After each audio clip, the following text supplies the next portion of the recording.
వారికి విద్యను అందించే కార్యక్రమం కూడా ముఖ్యమంత్రి గారు చేపట్టారు అధ్యక్ష. అదేవిధంగా గతంలో ఐటీఐలు అనేది మూతపడ్డాయి అధ్యక్ష.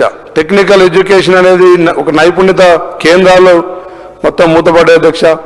వాటిని ఆధునీకరించి అడ్వాన్స్ టెక్నాలజీ సెంటర్స్గా తెలంగాణలో ప్రతి నియోజకవర్గంలో ప్రారంభించాలని చెప్పేసి ముఖ్య ఉద్దేశంతో ముఖ్యమంత్రి గారు ముందుకు సాగుతూ ఉన్నారు అధ్యక్ష.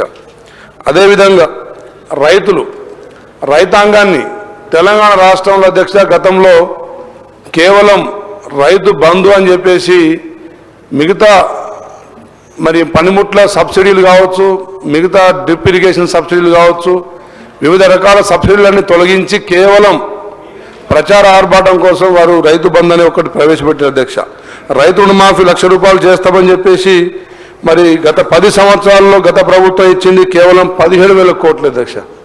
కానీ మన ప్రభుత్వం వచ్చిన సంవత్సరం లోపే సుమారు 22,000 కోట్లు 25 లక్షల మందికి రైతు రుణమాఫీ విముక్తి చేసింది అధ్యక్ష.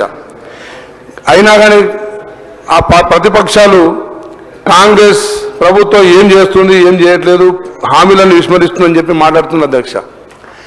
రైతాంగానికి వారు ఇచ్చిన 10 సంవత్సరాల్లో 17,000 కోట్లు, మేము ఇచ్చిన సంవత్సరంలో 22,000 కోట్లు, మరి ఆ వ్యత్యాసం వారికి కనబడట్లేదా అని చెప్పి అడుగుతున్న అధ్యక్ష. అదేవిధంగా కాళేశ్వరం నీళ్లు మరి కేవలం 10 సంవత్సరాలు గత 70 సంవత్సరాల క్రితం కట్టిన ప్రాజెక్టులు ఏది చెక్కు చెదరలేదు అధ్యక్ష.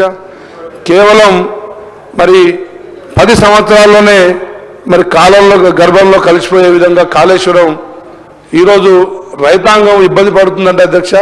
నీళ్లు వ్యవసాయానికి ఇబ్బందికరంగా మారిందంటే అధ్యక్ష ఆ పాపం గత ప్రభుత్వానికి కాదా అని చెప్పి ప్రశ్నిస్తున్నారు అధ్యక్ష.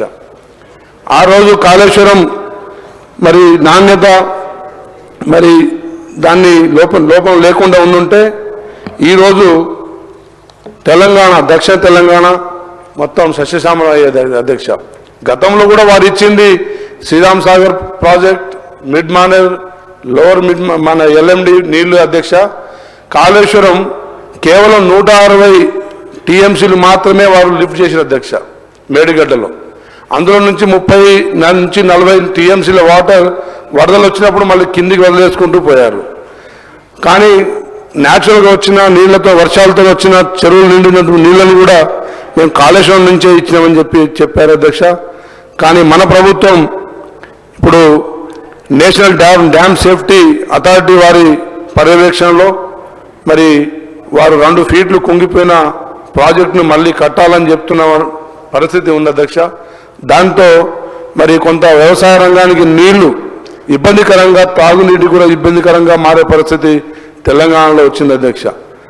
ఏదేమైనా కానీ దాన్ని కూడా అధిగమించడం కోసం మరి ఇరిగేషన్ శాఖ మంత్రులు ఉత్తమ్ కుమార్ రెడ్డి గారు అహర్నిశలు శ్రమిస్తున్నారు అధ్యక్ష.